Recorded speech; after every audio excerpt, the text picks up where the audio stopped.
Apa cerita sebenarnya ni isu Ashabul Kahfi ni? Seorang pemimpin dia kata sebut tak bahawasanya Ashabul Kahfi ni beragama Kristian. Allah menyebut dalam Quran, akan aku ceritakan kisah yang sebenar. Tapi yang saya sebut dalam cave, kemana ada sejarah? Kerana sebenarnya sejarah dalam cerita cave Kahfi itu zaman Kristian. Ini contoh. Ashabul Kahfi itu orang beriman, orang mukmin. Dia kata kafir, Kristian. Sampai akan jadi polemik perdebatan di antara orang politik, asatizah, cendekiawan agama, netizen. Jadi kalau dia hanya menyebutkan Kristian dengan makna Nasara, maka saya kira itu tidaklah bermasalah. Mereka itu datang selepas daripada Isa alaihissalam dan mereka itu adalah beragama Nasrani. Rujuk balik ucapan itu dengan jelas menceritakan bahawa kisah ini memang ada dalam kisah Bible, disebutkan The Cave.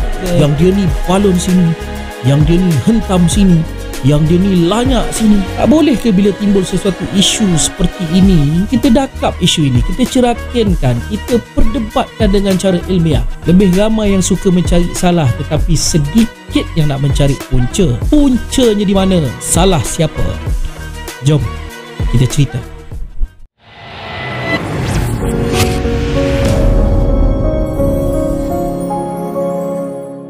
Assalamualaikum warahmatullahi wabarakatuh. Salam sejahtera Dajjahau Wanakam. Salam reformasi dan salam perpaduan madani. Bertemu kita lagi di channel SBS. Terima kasihlah kepada anda yang terus sudi setia memilih channel SBS, walaupun channel ni macam biskut chips more, kejap ada, kejap tak ada, kejap ada, kejap tak ada. Sebenarnya kalau tuan-tuan dengar suara saya ni, dia masih lagi serak-serak basah. Sebabnya beberapa minggu ni kan kesihatan ada sikit terganggu lah. Demam le, batuk le, suara serak le. Ada ke patut kawan-kawan kata suara gemuk macam itik serati?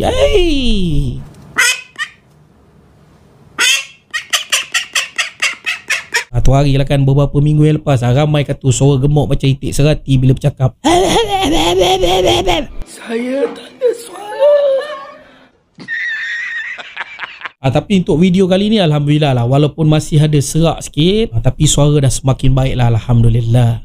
Back to the topic lah, jom. Yang pertama, saya sebenarnya tak mau mengulas isu ini dari sudut pandang agama ataupun kisah Ashabul Kahfi itu sendiri. Saya percaya dah ramai asatizah dan cendekiawan agama, malah mereka yang mempunyai pengetahuan lebih baik daripada saya telah pun mengulas isu ini secara ilmiah. Jadi saya sebenarnya tak mau mengulas panjang tentang isu ini berkait dengan soal agama. Tetapi saya lebih nak memberikan pandangan kenapa isu ini boleh bermula. Seharusnya polemik isu Ashabul Kahfi ini tidak berterusan. Saya pun heran bila banyak pihak mula timbul buat video serang menyerang. Pihak yang ini menyerang pihak Ustaz Azhar Idrus, pihak satu lagi pula menyerang pihak Datuk Seri Anwar. Jadi sebenarnya di mana punca ini bermula? Apa yang menyebabkan ia tercetus dan bagaimana isu ini boleh diredakan? Kalau kita lihat daripada positifnya isu ini, selepas isu ini berbangkit, makin ramai orang yang mengambil tahu tentang kisah sejarah Ashabul Kahfi. Orang yang mungkin tak pernah membaca secara mendalam terpaksa membacanya. Orang yang mungkin selama ini hanya faham sedikit sahaja terpaksa membeli buku, buat kajian lebih. Dari satu sudut yang positifnya, perdebatan isu ini menambah pengetahuan kita bersama. Tetapi yang saya sedihnya bila polemik isu ini dijadikan bahan politik untuk serang menyerang antara satu sama lain. Baik,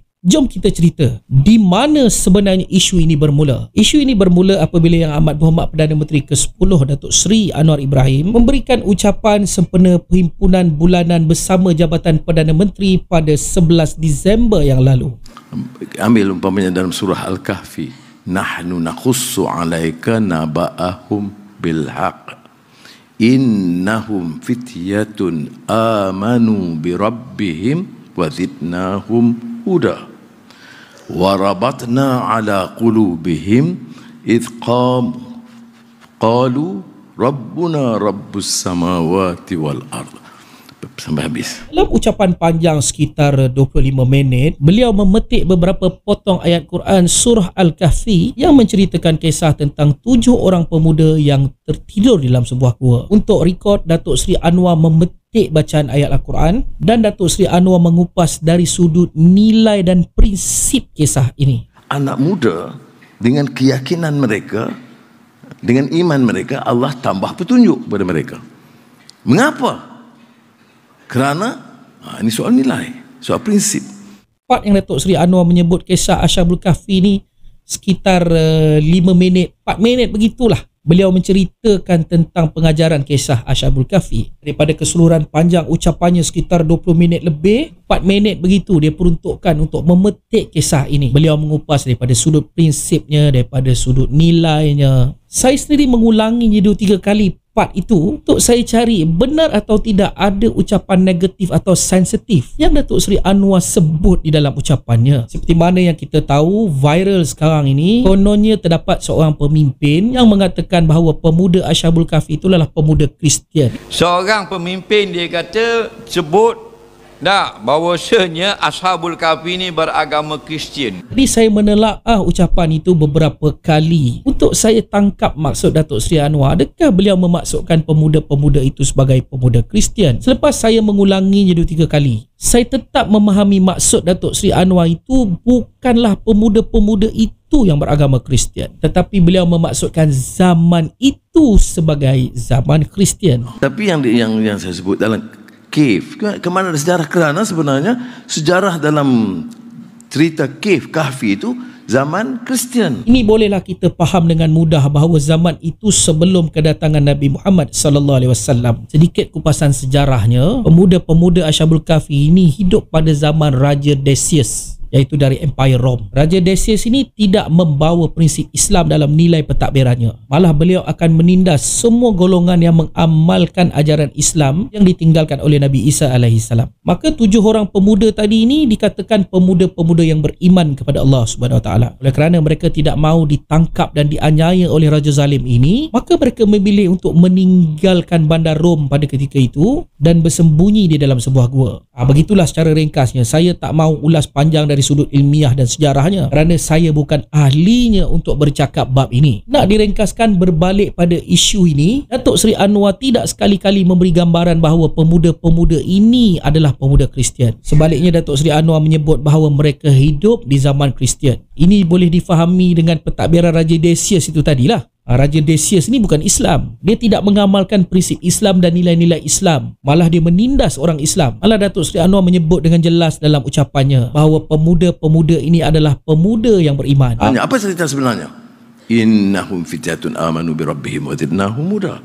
Anak muda dengan keyakinan mereka, dengan iman mereka, Allah tambah petunjuk kepada mereka.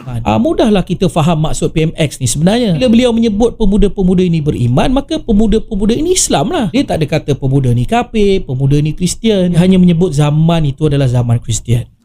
Cerita Kahfi itu zaman Kristian. Baik, bab itu jelas ya. Maka di mana pula polemik isu ini mula terbentuk? Maka di mana pula polemik perdebatan isu ini mula terjadi? Pada tarikh 21 Disember di Masjid Alor Teratai, Terengganu, seperti mana kuliah lazim Ustaz Azhar Idrus, ada seorang jemaah membangkitkan soalan kepada Ustaz Azhar Idrus. Ada seorang pemimpin negara kita mengatakan bahawasanya Ashabul Kahfi beragama Kristian. Betul atau tidak Ustaz? Mohon penjelasan.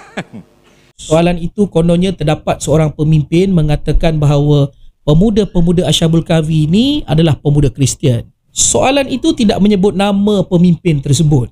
Ni masalah yang bertanya soalan ni sebenarnya. Yang bertanya soalan ini pun tidak memperincikan soalannya. Dia tidak menyebut nama pemimpin tersebut. Dia tidak memberikan konteks ucapan pemimpin tersebut. Dia memetik satu soalan yang kita pun tak tahu bersumbernya daripada mana. Maka bila soalan begini dilontarkan kepada Ustaz Azhar Idrus, sebagai seorang tokoh agama yang terkenal menjawab soalan-soalan fiqh, Ustaz Azhar Idrus pun mencerakinkan jawapan berdasarkan soalan orang ini tadi. Di sebab itulah saya berhusnuzon terhadap Ustaz Azhar Idrus. Saya berhusnuzon dengan mengatakan bahawa beliau tidak tahu siapa pemimpin yang dimaksudkan. Beliau tidak tahu apa konteks yang pemimpin itu bawakan. Beliau tidak tahu apakah kupasan pemimpin tersebut. Maka di sinilah timbul isunya. Apabila yang berbahagia Ustaz Azhar Idrus dengan nada keras melabelkan pemimpin seperti ini sebagai sesat. Mengkafirkan pemuda Ashabul Kahfi. Sesat tak? Kalau orang percaya ke dia, sesat tak?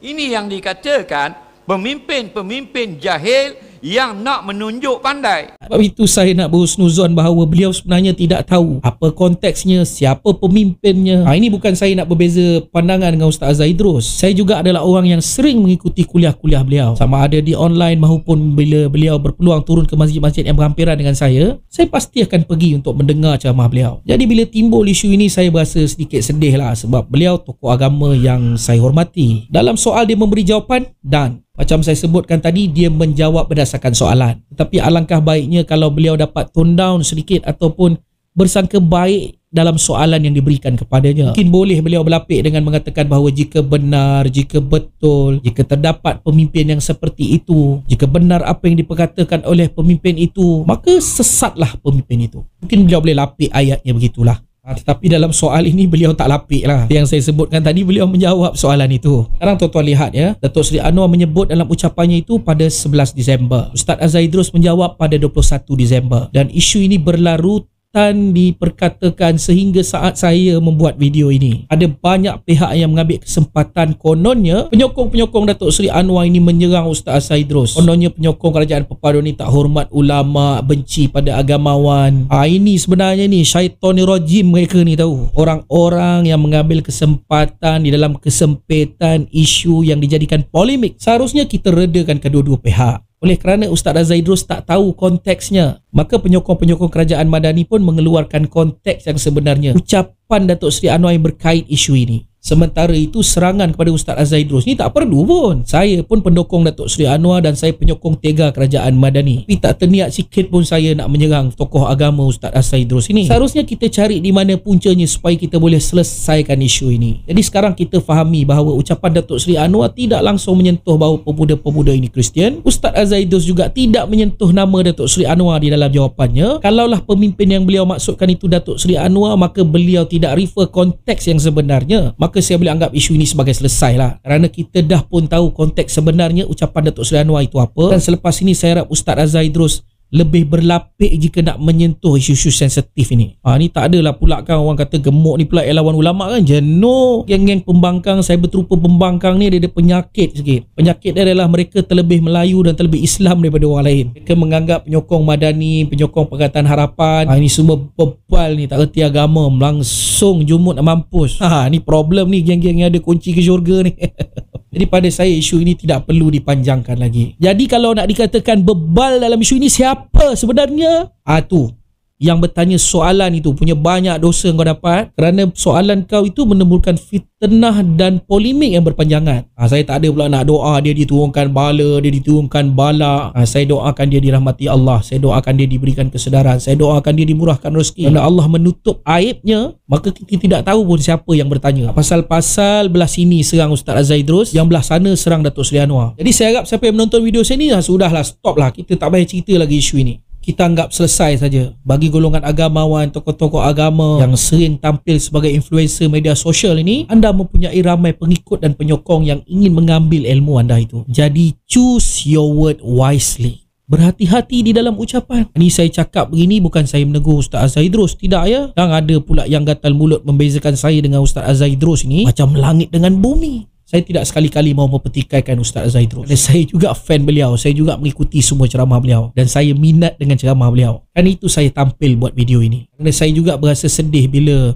pihak belah sini menyerang Azhar Idrus, pihak belah sana pula menyerang Datuk Seri Anwar. Patutnya kita mengambil ibrah daripada isu ini. Prinsip dan nilai itu yang seharusnya kita pelajari. Dan pelajaran yang kedua adalah zaman media sosial viral ini, silap cakap sikit aja jadi fitnah. Jadi hati-hatilah. Apa kau faham? Kalau kau faham, bagus.